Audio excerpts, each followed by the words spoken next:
Halo, halo, halo. Assalamualaikum warahmatullahi wabarakatuh. Bagaimana kabar teman-teman? Semoga sehat selalu, bahagia selalu. Selama 3 minggu nih dari tanggal 3 April tahun 2023. Ya tentunya masih di tahun yang sama sampai sudah 3 minggu saya tidak upload setiap hari Sabtu karena ada beberapa kesibukannya teman-teman. Salah satunya yaitu pulang kampung. Karena di Idul Fitri kan saya pulang kampung dari universitas ini ke tanah halaman saya. Oke, tanpa lama-lama kita akan bahas. Saya Alvaris Bahmid. Pada episode kali ini kita akan bahas topik yang sangat penting, yaitu kebahagiaan ya teman-teman. Sebelum itu minal aidin wal faizin, mohon maaf lahir dan batin bagi teman-teman yang merayakan Idul Fitri 1444 Hijriah ya. Oke, tanpa lama-lama kita akan bahas tentang bahagia di Baca Rita dulu. Mari baca Rita, dibaca Rita dulu.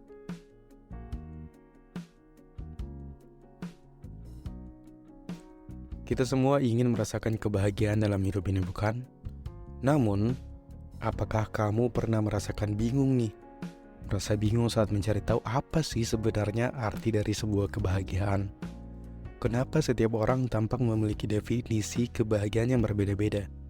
Jadi menurut saya, jawaban sederhananya adalah karena kebahagiaan adalah sesuatu yang sangat personal. Itu sebabnya takaran kebahagiaan yang kita rasakan pun berbeda-beda antara satu sama lain. Ada banyak sekali faktor yang mempengaruhi kebahagiaan seperti uang, karir, hubungan, dan sebagainya. Jadi ini teman-teman, terdapat ungkapan populer yang mengatakan bahwa uang tidak bisa membeli kebahagiaan. Tapi bagaimana jika saya mengatakan bahwa sebagian orang uang adalah satu-satunya kebutuhan untuk merasa bahagia? Sebagai contoh nih, ada satu anak yatim piatu yang tumbuh dalam lingkungan yang kurang mampu.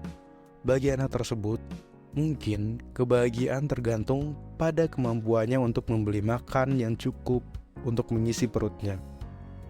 Selain itu nih, bayangkan seorang pekerja yang sedang berjuang untuk memenuhi kebutuhan keluarganya.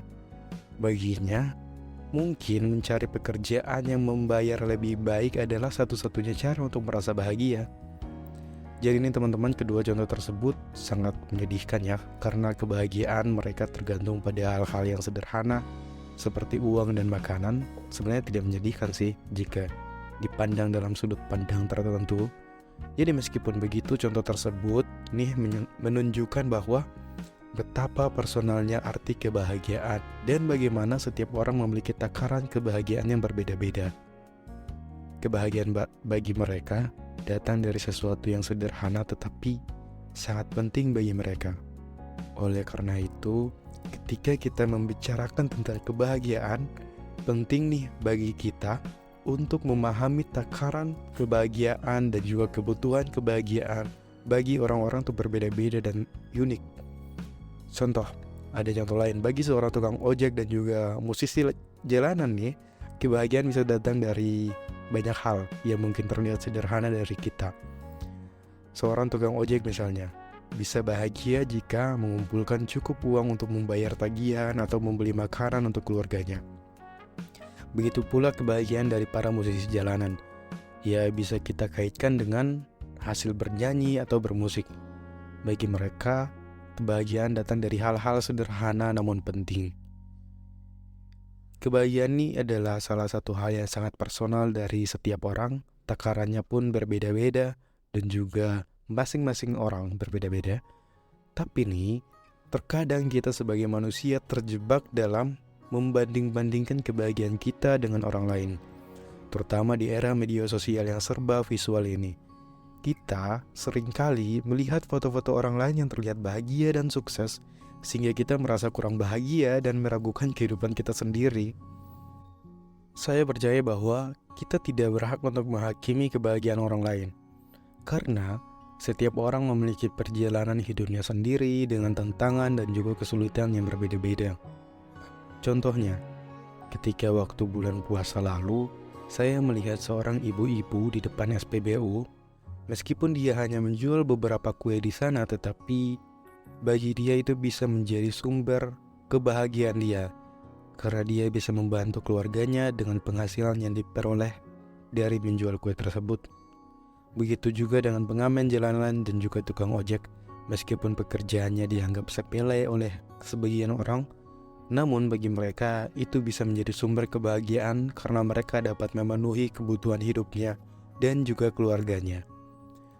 Jadi ini teman-teman, di era media sosial yang penuh dengan konten yang menggoda dan juga merayu untuk membandingkan hidup kita dengan orang lain, kita harus belajar untuk fokus pada kebahagiaan kita sendiri.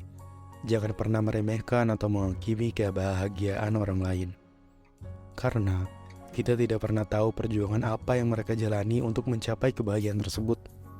Sebagai gantinya, cobalah untuk bersyukur atas apa yang kita miliki dan terus berusaha untuk meraih apa yang kita inginkan dan juga membuat kita bahagia. Meski mungkin itu memiliki makna berbeda, makna kebahagiaan yang berbeda dengan orang lain. Karena pada akhirnya kebahagiaan sejati tidak bisa dibeli atau diukur dengan materi atau pencapaian yang kita miliki, melainkan ditemukan dari dalam kita sendiri, dalam diri kita sendiri.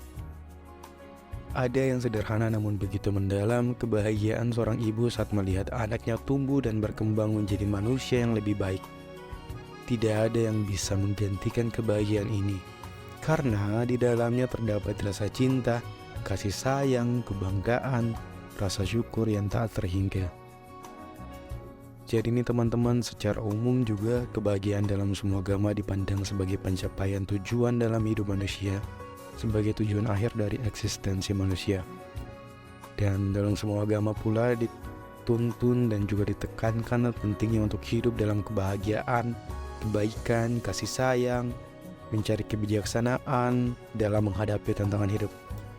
Jadi teman-teman, meskipun setiap agama memiliki pandangan yang unik tentang kebahagiaan, namun pandangan tersebut memperkuat pentingnya dalam menjalani hidup dengan penuh rasa syukur, penerimaan, kasih sayang, kebijaksanaan.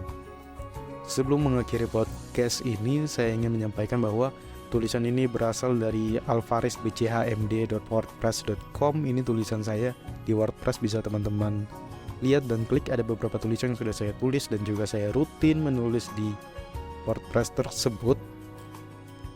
Jadi ini adalah hasil dari referensi di internet, juga beberapa jurnal dan internet. Saya akan tulis referensi di bawah. Dan juga ada beberapa pengalaman, namun saya menyadari betul ada beberapa kesalahan dalam podcast ataupun tulisan ini. Jika ada kata-kata yang tidak tepat, menimbulkan makna yang kurang baik, saya mohon maaf sebesar-besarnya. Karena saya sebagai penulis pemula yang sedang belajar, saya sangat menghargai atas segala masukan dan saran untuk meningkatkan kualitas tulisan saya dalam podcast yang akan saya baca maupun di WordPress ini. Segala masukan dan saran akan saya terima dengan tangan terbuka ya teman-teman. Terima kasih telah mendengarkan podcast Baca Cerita dulu. Kita ketemu minggu depan. Dadah.